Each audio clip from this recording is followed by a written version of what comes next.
Welcome back to the Hurley Pro. We're here at one of our favourite stops on the Championship Tour schedule, Lower Trestles.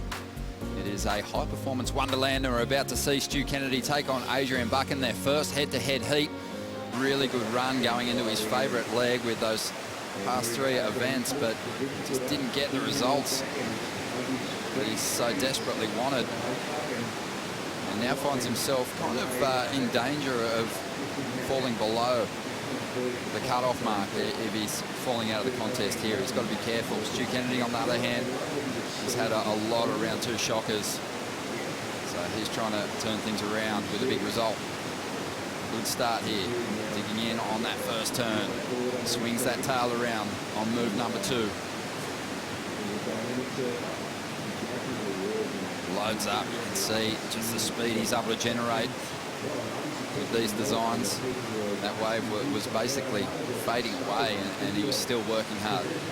And is going to stick with it and ride waves. Not going to be too picky. You know, a bit of a mistake here from Ace. You know, nice size set wave, but again, the first wave of the set, having to negotiate all those ribs and bumps. That wave actually ends up fading out. And then wave number 2, a little froth on the face, but it did actually stretch down the line. You get those waves that'll kind of move down the cobblestones and give you a little more open wall. Definitely a much smoother. So he's going to get the better of this first exchange. Not going to be a huge score, but definitely going to loosen up. Feel good about it, and he'll kick out. I mean, you probably could say at the end of this 30-minute bout. I know, well, it's a motivation. Here goes Stuart Kennedy, boys. Well, let's see what he can do. He looks like he's loading up for something big here, Stu. Drives off the bottom, off the top. A solid hit. Wants more down the line. Clean speed float. Maybe didn't get the release in the tail he wanted on that inside, but still working this wave over. Swinging that board around, which he loves to do. And chasing him down the line, Ace Buchan. A couple of hits there. And he knew he had the win, and he gave his kids a hug, and he teared up. He said, I teared up. The tears were about to just flow out of him. So emotional was that moment, so important to him. And I suppose the love and the respect, and to know that his family were proud of him, his kids were proud of him, was what really touched him. He felt it in his competitors, and we were all stoked for him. But it shows the depth of community in and around this event and the WSL Tour. But it was his kids that really touched him, and the fact that they loved the performance, and they were stoked in Dad's surfing, that it brought a tear to his eye. So it was a beautiful story. Oh, that's awesome. And we've just seen the replay of that last exchange. They've kind of been plaguing him throughout the season, so I'd say Ace is probably, with all that experience, got a bit more of an edge. But if Stu clicks, if he finds that special gear that saw him go to the semi-finals, it could be good. As Buchan works one over.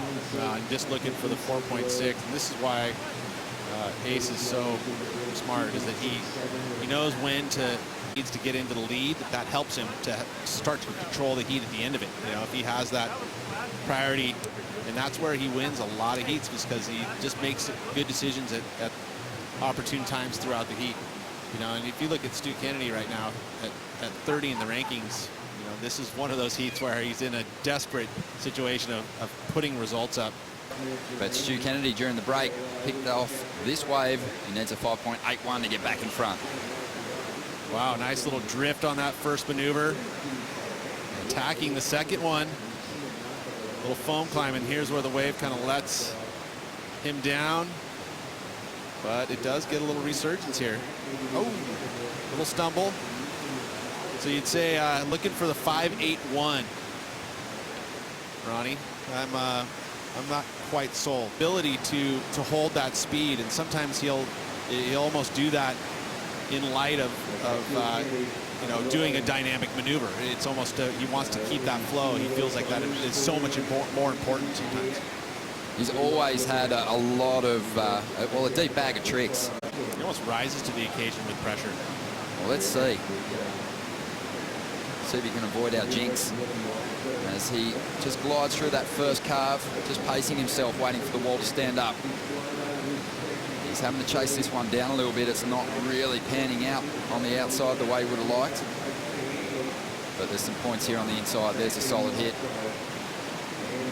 Just flicks his board up a couple of times. And there is a clean combination of moves on the inside. Meanwhile, out the back, 7.5 minutes to go. Stu gets another opportunity. Let's see if he rides this one through to the death. Probably starting to think about priority now. Did Ace get enough to get the lead back? Is he still chasing a score? He decided to finish it off anyway. Little inside section where you got those 3 major turns. I mean, it's so important to get that initial turn on the outside, and that section flattened out, but it was a beautiful round arc. And then the wave really kind of started to build for him. So I feel like the score probably is in the sights. You know, I think it's a good wave, especially when you see these 3 turns get put together at the very end. And a 4th. So, I mean, yeah, I would say that this score is going to come in 5th even. So that inside section, and here we get to see what happened on the outside for Stuart. Nice clean section. That's where we caught up with that wave. So this wave may improve his situation as well. Gosh, really close heat. Really different waves. Ace wasn't able to kind of dig into his wave the way he would have liked outside. Whereas Stu did. And Ace's wave really lined up beautifully through the end of the ride, whereas Stu's sort of tapered off a little bit, but he did get that big first turn. I like the bottom turn into that first maneuver. No one's stepping up and just making it a sure thing. So Stu, we might just see him get a little more aggro on this one. Drives into the first section. There it is. And that's what he's got to bring if he wants to start punching through these round 2 heats more regularly. A solid turn, but he needs more. He's chasing a 7.31. Swings the tail again. He can work these smaller sections over, and he does. Pumping away, just trying to add points wherever he can. Adrian Buchan's up as well. 1.5 minutes remaining. This might be the last exchange that we see. It could decide who's powering through to the 3rd round and who is taking home another 25th. It calls for it, and one of the most, you know, we talk about the most performance wave on the championship tour. As we watch the replay here, beautiful turn, vertical approach there from Ace Buchan. I mean, but I like this too. I mean, that backhand where you go straight up vertical, you know, and just no mistakes, mistake-free surfing again.